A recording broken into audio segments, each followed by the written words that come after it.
SWAGGOT is the recently released Brokey album that came out in the beginning of the month. I've been busy, leave me alone. I've been familiar with Brokey's work for quite a bit now, with Bomb Nation, her last record, kind of leaving me a bit disappointed. Not in a way I would call it bad, but more so in a way where I call it underwhelming. Thankfully, I came out of SWAGGOT being a lot more satisfied, and hell, I think this is probably her best record to date. Hey Peggy, let me talk to him one time, hold up. SWAGGOT feels like kind of a showcase of the best of her sound, in my opinion. While it's going for more rage than it is trap metal, I do really like that the aggression that I usually enjoy from her production, and I do think the rage trap blends is different enough to help stand out from the rest of her discography, which is mostly trap metal. And that personality that I really do like from her music does shine the best here.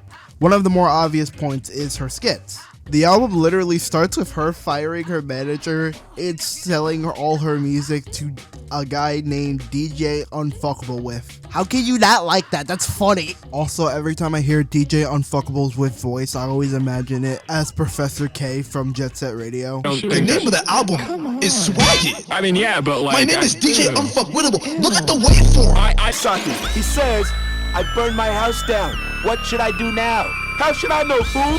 I don't know why, I just do. And that same energy continues in the rest of the skits and even the rest of the songs. DJ Unfuckable With appears throughout the album in a couple songs, making it feel like a homage to Gangsta Grillz type collaboration tapes, like the Dedication tapes, for example. He also dies at the end, so, rest in peace. But I also think that personality shines throughout Brokey's energy throughout the album, where I think it's at top form here.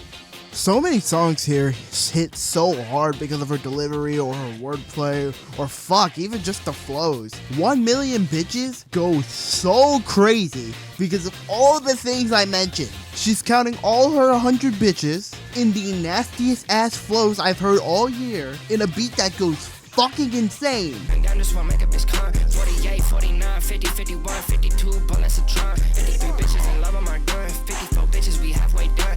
I Don't Like You is also another track that I thought was great. The hook in particular has been stuck in my head all week. Alright goes hard, Petty goes hard. If it's from the second half of the album, it's most likely going to be the best from that album. I'll get into that in a minute. I also just think she has really good chemistry with the people she's collaborating with. Call me uncultured, but I recognize none of these people. But I really love their contribution to this record, especially SSJ Daki, which I think On Sight is a great song, and he fucking murders that beat. You say it's so sick, bitch, that is so sick. You a cosplayer in your city, I hear them like Chop Tater. If it's beats and pull up, I need all that. I might choke on that bitch like I'm Darth Vader. This album has so many high highs, but there's just one fatal issue with this album that I personally think is a kind of a big one. I don't really care about the first half at all. Not to say it's bad, it still has its tracks. Like, I think the first 3 tracks off it was great, but like, I just don't care about anything else afterwards up until the second skit. And in the case of Terrible, that beat ruined that track for me. That was not a good beat. I still wouldn't call anything from that first half bad or even awful, because it wasn't. It was just kind of underwhelming. But strangely enough, this album kind of has the opposite problem that Bomb Nation had, where I feel like it does feel like it has too many tracks. Not to the point where I would call the album bloated, but to the point where I feel like it does make the beginning of the album kind of a drag to get through, to get to the bangers after bangers after bangers. Like, you can cut tracks 5 through 8 out, and I feel like the album would be a lot better without them. There are way too many tracks here, in my opinion, that are just either too short or just feel like filler tracks, and I don't really think they're needed. Still though, at the end of the day, despite the filler, I still really liked SWAGGOT. It was just a dumb, fun record that I could just turn my brain off and bang my head to a bunch of bangers. That was really all it was. And I don't think there's anything really wrong with that. The skits were really funny, I enjoyed majority of these tracks, and I just think overall the album was just really entertaining to listen to. Damn, this was a short review.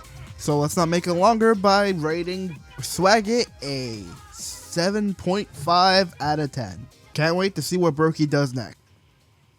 Also, side note, it's crazy that she's on a Denny Brown album now. That's insane.